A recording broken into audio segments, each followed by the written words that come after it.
Good morning. Well, you know what we can plan on in the mornings?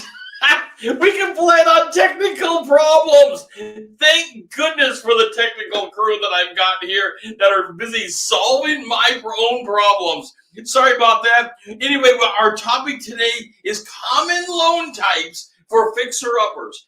Fixer-uppers are such an they're attraction to people. They're almost an attractive nuisance. Good morning. I hope you're having a great morning with me this morning. Grab yourself a cup of coffee. We're talking common loan types and the problems with them with fixer-uppers. We're going to peel this apart a little bit.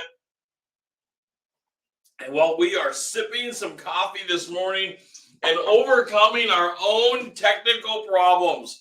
So common loan types and the fixer-upper problem. So you have a client that walks in the door. If they are often a first-time buyer, and they say, well, it doesn't matter what it is. We just want to get into a home, and your heartstrings are there with them. You want to help them get into a home. You want to make it happen for them. You're the licensed professional. You understand the problems. And that's the problem. You understand the problems. And how are you going to tell them they're qualified for an FHA loan and they bring to you this wonderful house and it's filled with problems? So FHA, conventional. We also have the veterans loan, which is wonderful. I like all these products. We have the USDA loan. And then we have, the classic hard money loan, which is a cash look-alike. Hard money is someone out there that they are a private lender, that they have their own cash. And with their own cash, they can bypass a lot of the other appraisal products out there. But be aware, the interest rate's going to be crazy. Hey, real quick, go to Facebook, if you're on Facebook, and follow us on social media, whether it's Facebook, Twitter, Instagram, you name it, we're out there on social media. Follow us on social media.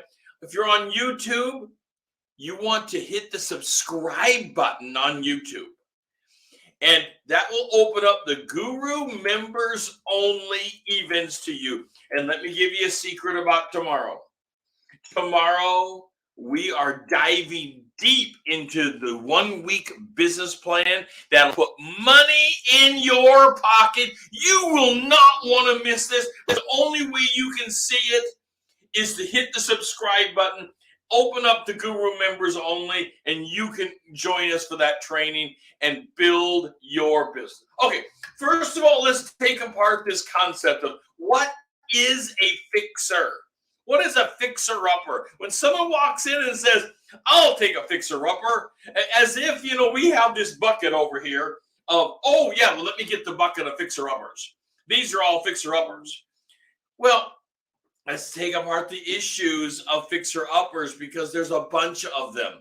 Fixer-uppers really depend upon the thought process of the individual person. It's just that crazy. Because a fixer-upper it simply needs paint on the inside. Wouldn't that be a nice fixer-upper? It just needs a DIY, a do-it-yourself project.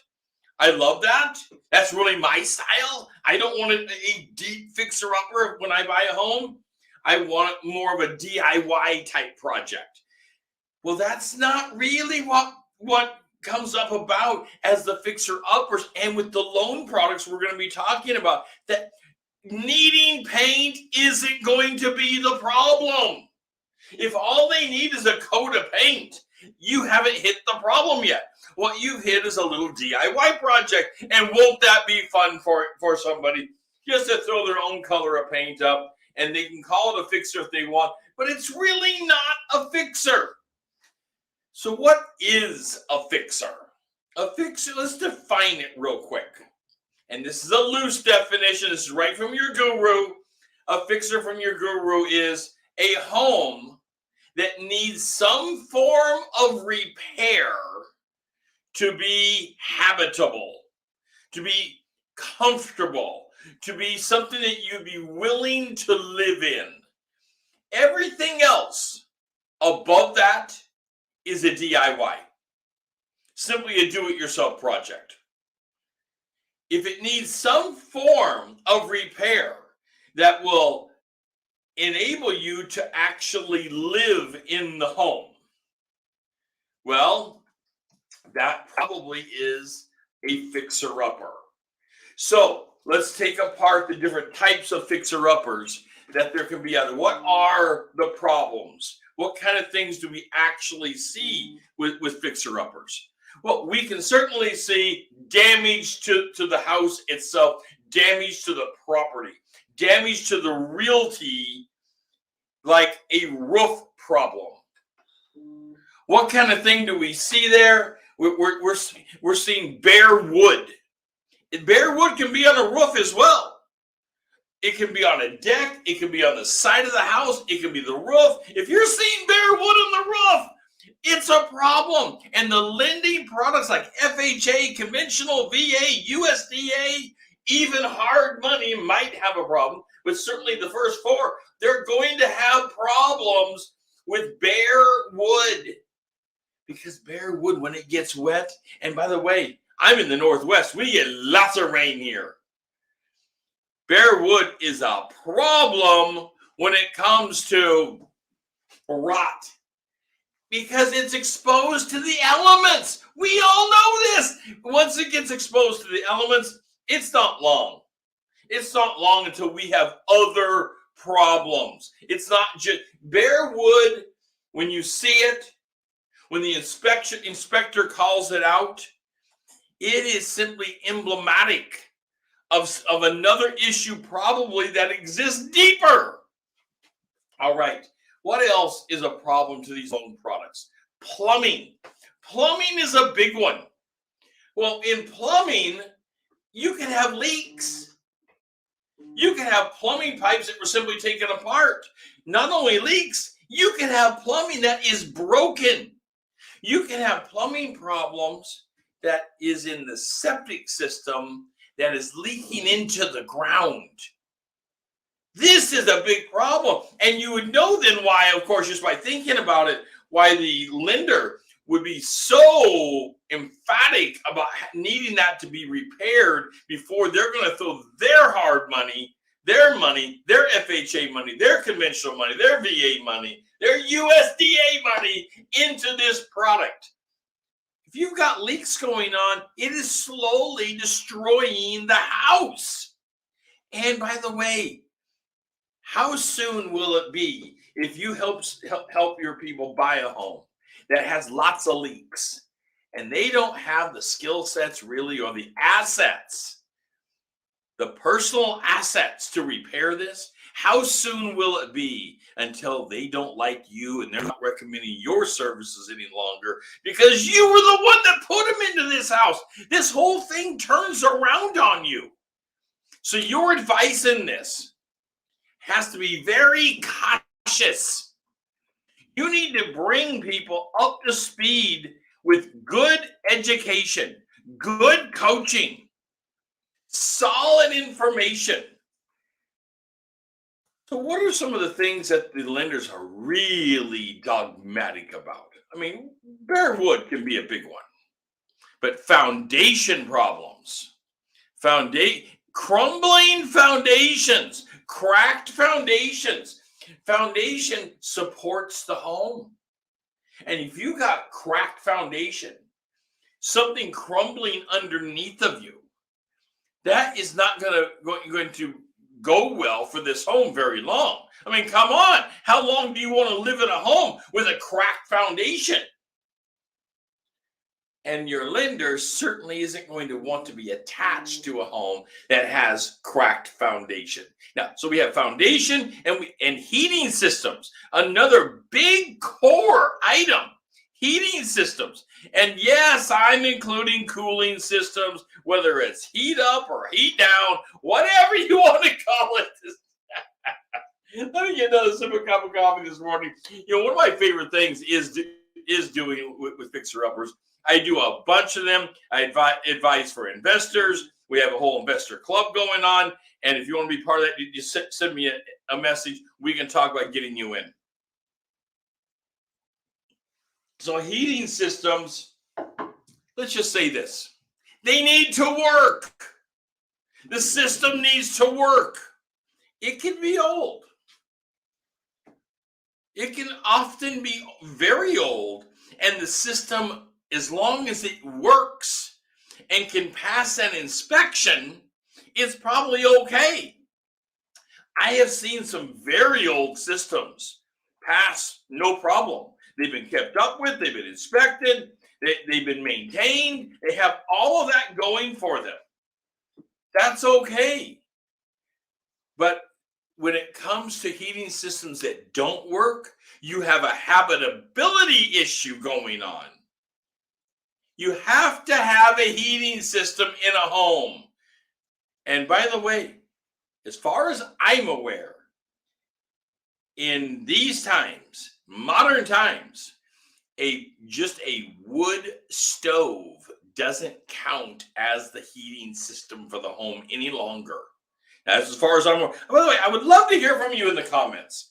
Take a moment and come and give me a comment. What do you think about some of these systems? Particularly, have you sold any homes on standard types of loan products? You know, the conventional FHA, USDA, VA, any of these products. Have you sold any of them that only have a wood heating source? I'm not talking about pellet. An actual wood burning fireplace, and that's it. I don't think that actually qualifies, but I'd like to hear from you. What do you think, and how? And if you've sold a home like this, how have you got around this problem of the heating system itself? All right, let's talk about floors, because you know a lot of times the carpets don't look so good. You're looking at a fixer-upper, and the carpets, they just don't look so good, do they? You walk in and there's problems with the carpet. There's problems with stains on the carpets or on the linoleum. But what about when it's missing? What happens when what you have is just a wood floor? Is that a problem? Generally not. Generally, as long as you have a floor and it's not the subfloor. It can't be the subfloor. But as long as you have the floor, you know, whatever it's covered with, it can be painted. It can have floor paint, for goodness sakes. I've sold lots of homes. It's simply the floor, all it was painted. And that was enough. It didn't even get called out because it had a treatment on it. And that can be okay for floors. But if you have floors that are damaged, they have holes in them, or there's a rotted area in the floor, there's simply missing pieces to the floor. You know, if you walk in and you can see the subfloor rafters, you know, the joists down there that are holding the floor, if you can see that, guaranteed you've got a problem going on. It's going to have to be dealt with, or the lender is going to be calling this out big time. Before you even get to appraisal, you need to be doing something with a contractor to fix that. Because if the joists are showing, there is an obvious problem going on in that home with the flooring. And floors are one of the critical things. We all do walk on them. Okay, so let's talk about breaks in the fire barrier. The firewall barrier. What do I mean by that? Well, you have a dog door that's been installed, and it's been installed in the garage door. You know, that hardcore door that goes into the garage, and they installed this nice pet door. They cut it in, and they've got this nice pet door. But what did that pet door end up doing? Well, what it ended up doing is a break in the firewall, in the fire barrier, because between the garage and the house, there is a fire barrier wall. And the door is part of it. And you have to begin to think, if there's a breakdown there, will it be called out? Some inspectors will get technical on you here and they will call it out. By the way, they're technically right for calling it out. It is a break in the firewall. Of course, it is a great ability to let your pet go out to the garage. It's one of the common ways of places to put a pet door is let them go in and out through the garage area. But before you do it, if you're the homeowner, you got to think about the break in the firewall and the safety problem that it's going to result in. Okay, let me move on here. I've got a bunch of content. By the way, don't forget to hit the thumbs up, like the show. I personally love it when you like the show. It just kind of makes my day. So take a moment and like the show. Let's move on over to mold problems. Mold, it could be a show all of its own. From what I am told, I am not a mold expert in any manner, but from what I'm told from the mold experts out there, there isn't actually black mold in the Northwest yet. It could come. It's just not here at this point in time. Nevertheless, there are hundreds, maybe thousands of types of mold that's out there. Lots of mold. Mold is a problem to a home because mold is a problem to the inhabitants, which is you and your clients. Just because the current homeowner says they have no problem breathing in the house doesn't mean that the mold growing in the attic or underneath the house won't be a problem. If you have standing water underneath the house, you probably have mold under the house. And mold is a big deal because it destroys the house and it destroys our ability to live safely in the home. It's a big problem. Mold results in a lot of repairs, and the mold repairs can be quite extensive. There are becoming special inspections now just for mold because mold is such a big deal to our lives. So in fixer-uppers, is there mold? Yeah, there usually is mold, and it's usually a problem. Unless the person is looking to take the house all the way down to the rafters and just really restructure the whole home. If there's mold problems in the home, you're going to have to get a professional in there to help deal with that. I hope you're sipping your coffee this morning, as I am, and loving a Tuesday. Tuesday is kind of that beginning of the week when we start getting going for real estate. We survived the weekend, we took Monday off for a lot of us, and here we go for a Tuesday. So cracked windows. I want to take a moment and talk about cracked windows because of the problem it results in. Inspectors will call it out. Lots of appraisers will call it out. But why? Why do they call this out? What's the deal? Well, number one, it has to do with heating systems. Heating systems are reliant upon the area, the room, the house itself, not having other leaks in it. Otherwise, the systems don't work correctly. They have their return air. We've all seen the return air for forced air systems, or if they're baseboard, they all have their systems, but they're based upon no obvious leaks. But cracked windows have other problems to them. The other problems that they result in is a leak, not just of air, but of water. Remember the water problem? We've called it out several times. Water problems, bare wood, windowsill areas, it gets down in, and it's a problem.